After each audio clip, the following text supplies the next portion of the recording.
District disaster management authority west Tripura डिस्ट्रिक्टनि लुवाजी मुंबाइ दिनै मार्च दाननि 26 सालमारि सांग्रांसल नजरुल कलाक्षेत्र सालजानि बागै ट्रेनिंग प्रोग्राम खालायजाखा शेल्टर हाउस मैनेजमेंट रक्षाबुइ सालजानि बागै संसाजाक ट्रेनिंग प्रोग्राम न चेंगसाइ रिनायंगै मानजागै लेखिया शेल्टर हाउस नि बारजाव तंनाय खबै तहसीलदार वार्ड सेक्रेटारी पंचायत सेक्रेटारी सं वातै नक बारफायै नक नुखुं देराय थानाय रकन तनि जागु करं शेल्टर हाउस हाइनि बागै ताक्लाइनि वातै नकबारनि जराव शेल्टर हाउस नायकुल मुनकनो रक्षावै सांग्रांसल सालजनि बागै ट्रेनिंग खालायजाखा ते ट्रेनिंग खालायमुंनो रक्षावै कगलाम सालायजाखा এবং আমন্ত্রিত আপনারা সবাই আজকে যে ট্রেনিংটা হইতেছে আই ডোন্ট নো এটা আগে হয়েছে কিনা নেই, এটা কিন্তু অত্যন্ত জরুরি।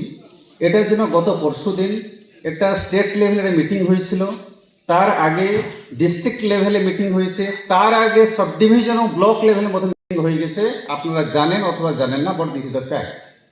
এবং আপনি জানেন গত জুন মাসে অনারেবল চিফ মিনিস্টার এটা রিভিউ করেছিলেন।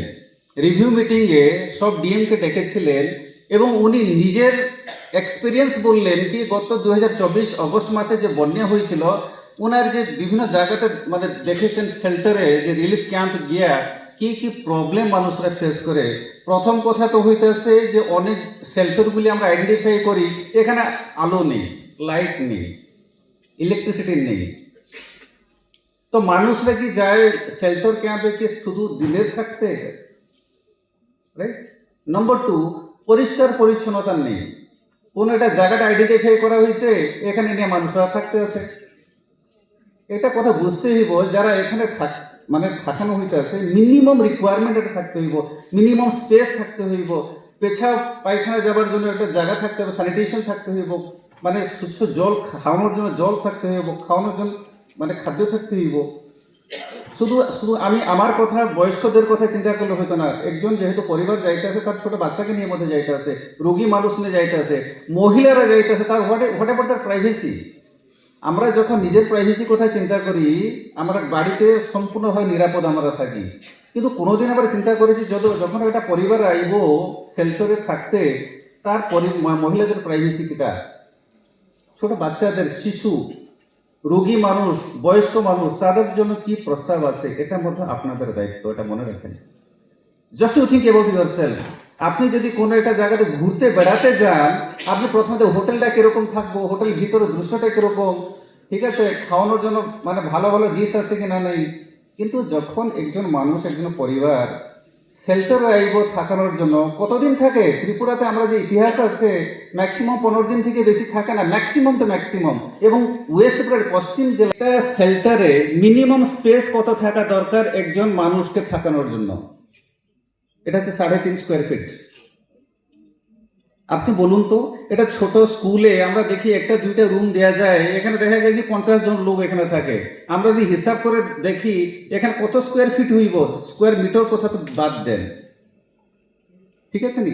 মিনিমাম খাওয়ানোর জল দরকার, মিনিমাম 3 লিটার জল দরকার খাওয়ানোর লেগে। আপনার পরিষ্কার পরিচ্ছন্নতার জন্য মিনিমাম আপনার 30 লিটার জল দরকার।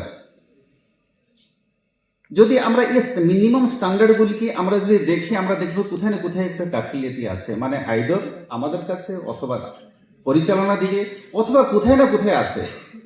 এটা কি দায়িত্ব কি শুধু আমার? আজকে যে ট্রেনিং প্রোগ্রাম অথবা আমরা আলোচনা চক্র চলতে আছে, এই জিনিসগুলিকে গ্যাপ যেগুলো আছে, গ্যাপকে ফিলিং করার দায়িত্বটা হচ্ছে এটা আপনার, আমাদের এবং সবাইদের। এবং যখন রিলিফ সেন্টারের কথা চিন্তা করো, my special request to all of you, আপনার নিজের কথা চিন্তা করুন। আমি যখন একটা জায়গাতে যাবো, আমার মিনিমাম কি কি জিনিস দরকার, আমি একটা শেল্টারের দায়িত্বে আছি, এই শেল্টারে এই জিনিস আছে কি না নেই, যদি এইটা যদি হয়ে যায় বাস, আর কিছু দরকার নেই। আজকে এই ধরনের যে আমরা মিটিং করতে আসি, ট্রেনিং করতে আসি, এটা কি দরকারই আসলো না। এই জন্য আমরা করছি, কারণ এটা নির্দেশ আছে স্টেট লেভেল থেকে, রাজ্য থেকে এবং ডিস্ট্রিক্ট লেভেল থেকে। কারণ এটা বছর পরে বছর আমরা দেখতে আসি যে শেল্টারগুলিতে মানুষ আসে থাকতে, এটা মিনিমাম জিনিসগুলি থাকে না, রাইট? এগুলিকে আপনি দয়া করে দেখবেন। শোনো শোনো ভোজন রসিক, শোনো মন দিয়া, ঝাঁঝের স্বাদে রান্না করো লং তরাই দিয়া। ইলিশ সর্ষে পোস্ত বাটা যেমন ইচ্ছে